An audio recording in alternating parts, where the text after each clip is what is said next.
नाज़िम भिड़शा में पीरसन बिजली के थंबे ते चढ़ी खुदकुशी की कोशिश कई है। अपडेट मालूम कयो था जुमन चौहान खां। जी जुमन। जी बिल्कुल, बिरशा में नामालूम पीरसन जिंदगी का तंग थी 11,000 वोल्टेज जे थंबे ते चढ़ी खुदकुशी की कोशिश कई है। बिरशा के मुख्य तंबूरा चौक ते थंबे जे नामालूम शख्स की खुदकुशी करण वाली वीडियो जो है पिण सोशल मीडिया ते वायरल थियल है। पीरसन शहरी शादी न कराइण तां खुदकुशी करण जूं दावूं जेके आहिनि उहे पिण करे रहियो हो।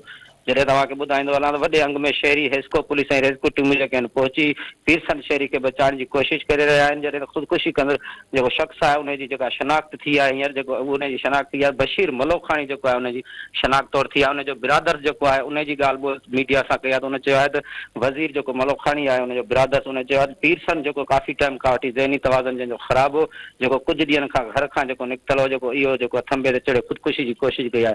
बर वक़्तु जेको आहे हेस्को अमलदार जेको आहे थंबे ते चढ़ी जेको पीरसन आहे उनखे बचाए वरितो आहे। जी जुमन, अपडेट का आगाह करण के लिए मेहरबानी।